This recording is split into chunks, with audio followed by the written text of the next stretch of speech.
ओम नमो भगवते वासुदेवाय नमः।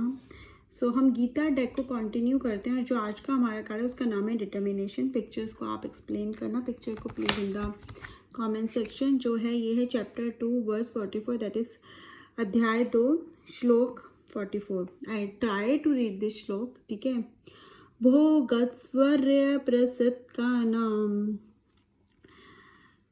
त्यापहर्ता चेतसाम व्यवस्यमतिका बुद्धिः समाधौ न विधीयते। Those too attached to sense enjoyment and material opulence are enchanted by the scriptural promises of such things. They can never find the resolute determination to perfect their spiritual life. क्या मतलब है इसका? डिटर्मिनेशन का क्या मतलब होता है? अगर हमें कुछ चाहिए, ठीक है, तो हमें उसकी तरफ कंप्लीट फोकस रहना पड़ता है, डिटर्मिन्ड रहना पड़ता है, ठीक है। अगर हम इधर उधर होंगे, अगर फ्लक्चुएट होगा हमारा माइंड, हम कहते हैं डाइवर्ट होंगे, तो ऑब्वियसली हम वहाँ जहाँ पहुँचना चाहते हैं वहाँ नहीं पहुँच पाए।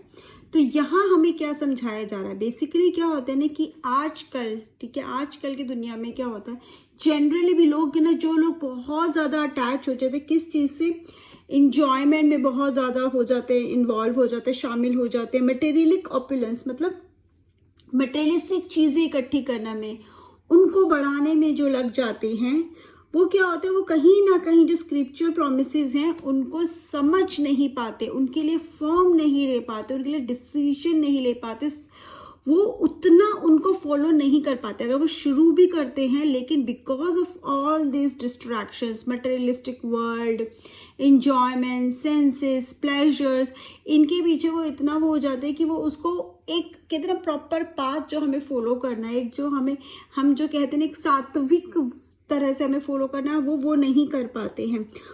तो वो डिटर्मिनेशन ही नहीं मिल पाता है जो उनको स्पिरिचुअल लाइफ में आगे बढ़ा पाए, ठीक है, वो उस तक पहुंच पाए और वो अपने कहते हैं ना जिंदगी को, जीवन को सफल कर पाए। क्यों? क्योंकि बिकॉज हम लोग कहीं ना कहीं माया की दुनिया में खो जाते हैं। तो एक कार्ड अगर हमारे पास आ रहा है तो वो हमें क्या गाइडेंस दे रहा है, हमारी डे टू डे लाइफ में क्या गाइडेंस है। स्पिरिचुअल लाइफ हम समझते हैं, but day to day life में इसकी क्या गाइडेंस है? बेसिकली ये कार्ड हमें बता रहा है कि वी शुड नॉट, ठीक है, हमें किसी भी हालत में जो हमने अपने लिए गोल सेट किए हैं उनसे डाइवर्ट नहीं होना है, चाहे कुछ भी हो जाए। और इसका ये भी मतलब है कि अगर हमने कुछ चीज़ डिसाइड की है, ठीक है, अगर स्पिरिचुअल लेवल पर भी अगर हमने कुछ डिसाइड किया तो हमें उसे फॉलो करना है। ये नहीं है हमने डिसाइड किया फिर हमें लग रहा नहीं कि हमारे लिए मुश्किल है, हमने एक दिन किया और नहीं किया, नहीं। सिमिलरली हमारे डे टू डे लाइफ में भी ये अप्लाई होता है। होता क्या है, हमारा लेट से बहुत सिंपल एग्जाम्पल है, एग्जाम्स हैं, हमने किसी एग्जाम के लिए प्रिपरेशन कर रहे हैं, बच्चे हैं जिनका एग्जाम है, बट होता है कि उनको लगता है कि चलो ठीक है कोई बात नहीं, थोड़ी देर में पढ़ लेंगे, मूवी देख लेते हैं। वो क्या हो गया, डाइवर्ट हो गया, उनका डिटर्मिनेशन नहीं रहा पढ़ने में और फिर उसका इफेक्ट क्या होता है, फाइनल रिजल्ट पे होता है।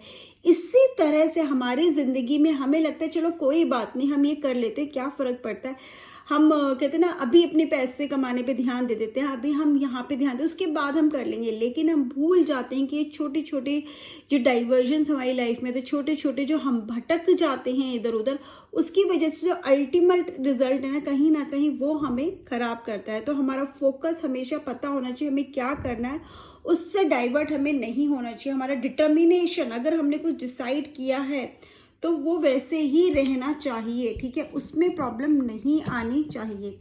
ये कार्ड हमें यही समझा रहा है। तो ये मुझे समझ में आया है, ये कार्ड हमें क्या बोल रहा है, बी डिटर्मिन। अगर कुछ डिसाइड किया, अपने गोल की तरफ फोकस्ड रहो।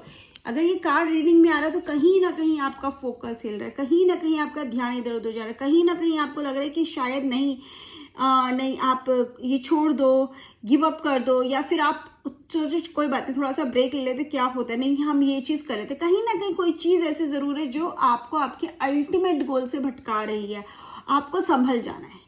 कार्ड आ रहे हैं आपको बोल रहे संभल जाओ अभी, क्योंकि फिर बाद में उसको रेक्टिफाई करना आपके लिए बहुत मुश्किल हो जाएगा। अभी टाइम है, संभल जाओ। क्या है वो आप अपने आप से पूछो। अगर आपके लिए क्लाइंट क्या रहा है तो आज वो क्लाइंट की ऐसा क्या है जो वो उसको उसके पाथ से भटका रहा है। बहुत बड़ी गाइडेंस है, be focus, stay determine. Determination ही है जो आपको आगे लेके जा सकता है। क्यों आपने ये चीज शुरू की थी, नेवर फॉरगेट दिस, ठीक है। And keep on doing it जब तक आपको रिजल्ट्स नहीं मिल जाते, जब तक आप वहां पहुंच नहीं जाते जहां पहुंचने थे, चाहे वो आपके एम्बिशंस है, आपके डिजायर्स है, आपका पैशन है, आपकी स्पिरिचुअल लाइफ है, एनीथिंग, ठीक है। चाहे कोई एग्जाम ही क्यों ना, लेकिन अगर कुछ डिसाइड किया है तो उसे हमें करना ही है। ये मुझे समझ में आया, आप भी मुझे बताएगा आपको क्या समझ में आया इससे। जय श्री कृष्णा।